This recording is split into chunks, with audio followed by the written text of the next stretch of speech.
After moving to New York, I went on a lot of dates. I met a lot of guys. A lot of them were connections that didn't necessarily work romantically, but we stayed great friends. The year was 2006. This was pre-Brandon. Yaron was still voting Republican. George W. Bush was in the White House.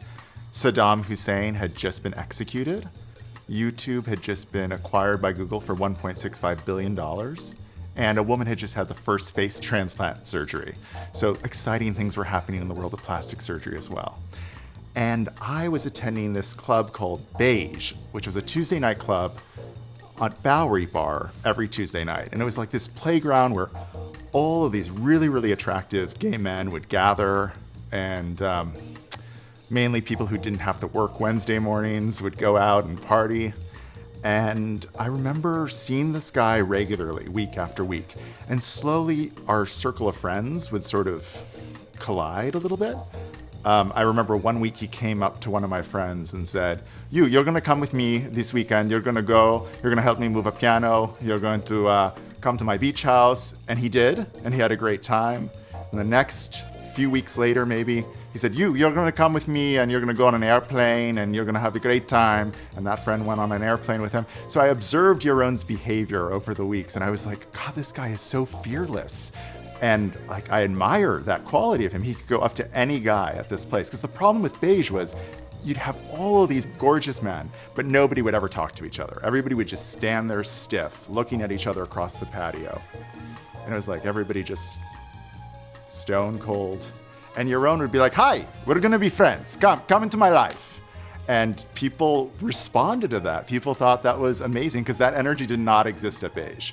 I'm kind of struck by this line from The Great Gatsby that I remember that said that Gatsby could have only happened in New York or only been invented in New York. And I feel like in our own ways, Yaron and I seemed a little like that when we first met, because the city seems to attract people who've either come to reinvent themselves or to find themselves in some way. And so everything about meeting Yaron seemed larger than life. And I see this guy sitting by himself with two drinks, all alone at this table.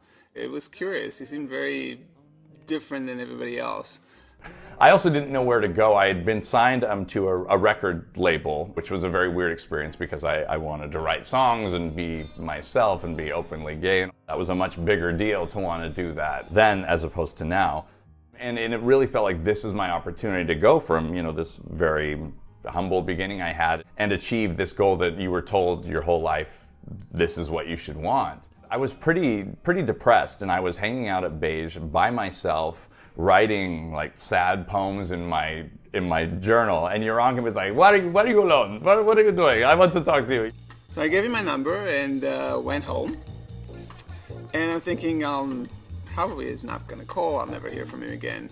Interesting guy. But the next morning, Spencer called me and said, "Hey, Spencer, what are you doing?" And I said, "I actually have to go and interview somebody in Philadelphia, and then I'm going to be out for 2 days, and I'm flying out of the country afterwards." And Spencer said, "Do you mind if I join you? Do you need some company?" Well, I could use to get out of the city. And I remember we actually hopped on the subway to go pick up the car, and the subway started rolling, and it was like to-doom, to-doom, to-doom. And I started just humming, tum, tum, tum, and he just joined in and did the entire Ravel Bolero, and people came over. Obviously, as Spencer Day is an incredible voice. People came over and gave us some money on the subway, which is amazing. So we made a few bucks that way on the way to pick up the car, and that's how we kind of bonded and realized we were both slightly insane. We moved this very piano, I think, to Yaron's place at the Jersey Shore, and by the evening we had already flown in an airplane over New Jersey, jet skied. Came to the house and he helped me put the piano together, and I was trying to impress him, play the song or two, and then he said, "Hey, do you mind if I play?" And I said, "Sure." And he sat down and started playing and started singing, and obviously I realized, well, he is a singer and an incredible composer and piano player. After we met and got to know each other, he invited me to go to Arizona and visit his family there. We did a tour in the Redwoods. We went to California and Las Vegas and, toured the West a little bit. And then I invited him to come to Israel. He met my family there, met my mom. We went to Jerusalem. I've always been very sensitive when I travel of trying to remember that America is not the world, and that the world is a small village, and it's important to know where you are and show respect for that. And so before we went to Israel, and since I didn't have much advance notice before I went, I really wanted to learn to say, I'm sorry I didn't have time to learn Hebrew before this trip. I just wanted like 2 expressions. And so Yaron told me to say, Slichach lektiznayin zona, which means go fuck yourself, whore. And I practiced it in the mirror a lot before. I mean, we weren't always together because I went off like to a coffee shop and a nice woman came up, I'm assuming asking, can I help you find anything? And I was like, oh, I'm sorry, could you go fuck yourself, whore? For a week, they let me do For a week, I could have got punched in the face. Which shows how much the intent behind what you say matters, because everybody just looked at me baffled. He and his family thought this was hilarious. Which says a lot about the Israeli sense of humor that this went on for a week. From Israel, we actually flew to Paris, where he came up with a song about Marie Antoinette. Poor Marie, the lonely queen, looks out her window. Though the circumstances under which I met Yaron were kind of filled with heartbreak for me. I just love watching artists the way they work, because I'm the opposite of that. It was just a feeling of possibility that I felt like he really brought into my life, this feeling that there was more to see and know and to explore. Yaron and I were introduced by a mutual friend, and we started fitness training together and hanging out together and going to piano bars, and he would have me sing Misty pretty regularly. Don't cry for me, Argentina. Perhaps the most diligent and applied fitness client I have ever worked with. He already had the six-pack abs, but he was really fascinated and curious about how things worked, the mechanics of a given exercise, and he applied himself with extraordinary focus and diligence. So yeah, an absolute total joy to work with as a fitness client.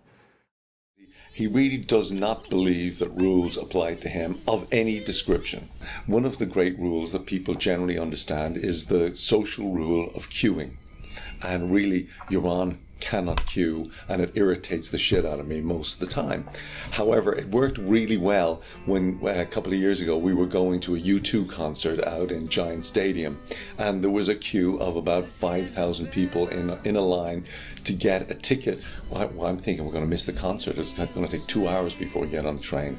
Not Yaron. He starts speaking into his sleeve and acting like a security guard.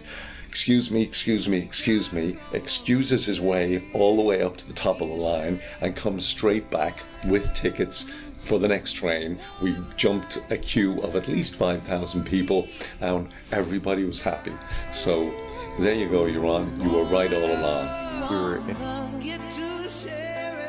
at the Israeli airport, and there were probably hundreds, if not 1,000 or more people in line ahead of us. But he says, "Follow me."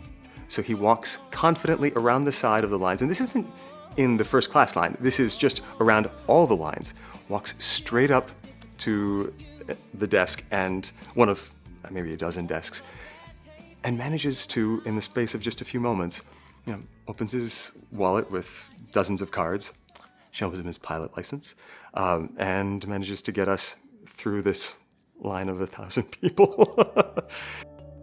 Yaron manages to beam his 1,000-watt smile and charm and convince in a really lovely and friendly, positive way. Most of the rest of us mortals don't have that kind of charismatic skill with.